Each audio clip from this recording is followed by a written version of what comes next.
여러분, 패션 성지가 몰락했다. 동대문을 말하는 겁니다. 동대문은 전 세계 패션 성지라고 이야기할 정도로 동대문은 진짜 난리가 아니었습니다. 뭐 한국 사람만 동대문을 가는 것이 아니라 전 세계 사람들이 동대문에 와서 옷을 바리바리로 사서 말입니다. 둥치둥치 묶어서 전부 수화물로 보냈어요. 그 정도로 말입니다. 동대문은 그야말로 난리도 아니었습니다. 그런데 이데일리가 보도한 르포를 보면 여러분 이거 한번 보세요. 사람이 아무도 없어요. 사람이 아무도 없어요. 오죽했으면 동대문 제일평화 3층에 있는 여성복 도매 업자 사장님이 뭐라고 이야기하냐면요. 통로를 보세요. 볼링치도 될 것 같아요. 어쩜 이렇게 사람이 없는지 어려워도 너무 어렵습니다. 이렇게 이야기합니다. 오죽했으면 여러분 이런 말을 쓸까요? 볼링치도 될 것 같아요. 이런 말을 말입니다. 그러니 동대문이 얼마나 넘어졌는지 패션의 성지가 얼마나 몰락했는지 보여주는 아주 단적인 지표라고 이야기할 수가 있습니다. 실질적으로 상가들도요 다 망했어요. 이렇게 이게 안 망한 상가 문 쪽을 봐서 그렇지 조금만 안으로 들어가면 뭐 상가 다 철수했습니다. 다 철수했어요. 이럴 수밖에 없는 게 2년 넘게 해외 관광객이 발길을 뚝 끊었잖아요. 게다가 내국인의 소비 패턴조차도 온라인으로 다 옮겨갔잖아요. 그러다 보니까 매출은 반토막 나고 휴폐업은 속출하고 당연히 상권은 무너진다. 이런 얘기가 나오는 겁니다. 실제 말입니다. 실제 동대문 패션타운의 관광특구협의회가 조사한 겁니다. 조사를 해봤더니 2020년입니다. 2020년 상반기에 이게 도소매점이 쉽게 말하면 줄줄이 망했다는 거예요. 평균 매출은 80% 감소했고요.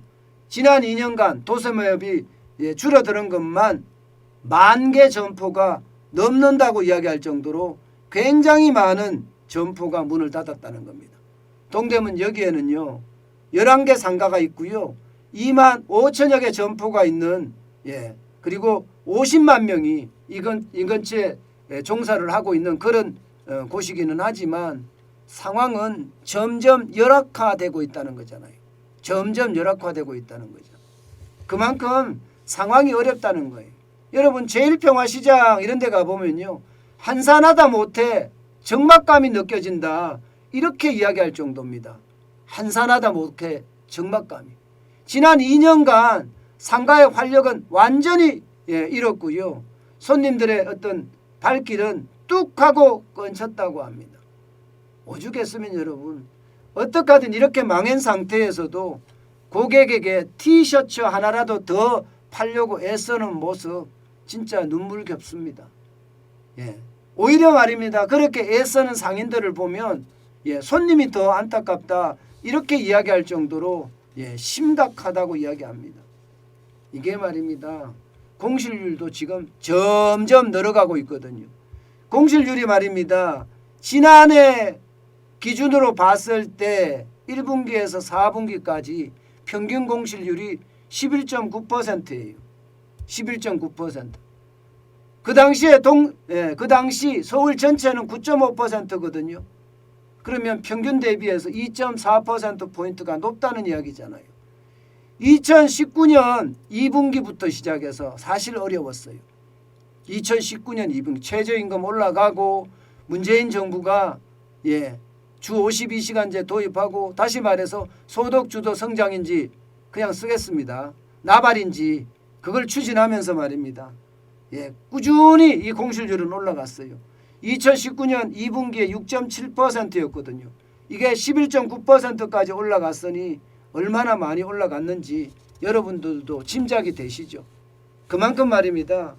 패션의 성지라고 하는 동대문이 몰락했다. 이렇게 이야기할 정도입니다. 그만큼 말입니다. 예, 굉장히 어려워졌다는 이야기예요.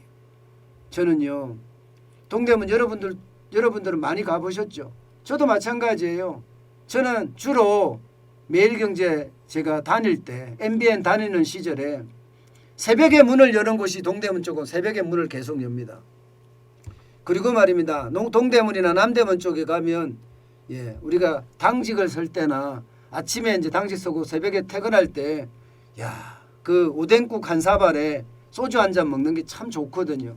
동대문 쪽에 가면 항상 열려 있기 때문에 그런 곳이 많았어요.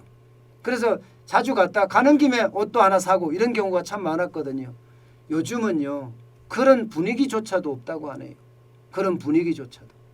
옛날에는 그런 분위기가 사람들이 많으니까 노점상도 잘 돼서 예, 이게 뭐 오뎅을 먹을 수 있는 어묵을 먹을 수 있는 그런 것도 많았다고 하는데 지금은 그런 것도 없다고 할 정도로 심각하다고 합니다. 저는요, 앞으로 이런 상황은 점점 더 커질 거예요. 거기에 대한 대비책이 저는 온라인이라고 보는데 지금은 온라인으로 가지 않고는요, 살아남기가 참 힘들다고 생각을 합니다. 예, 예, 저는 그 어느 때보다 온라인을 어떻게 할 것인가, 예, 거기에 대한 고민, 의류라고 해서 고민을 안 하면 안 됩니다. 당연히 고민을 해야 됩니다. 그래야지 결국 말입니다. 살아남을 수 있을 것 같다. 예, 저는 그런 생각을 다시 한번 해봅니다.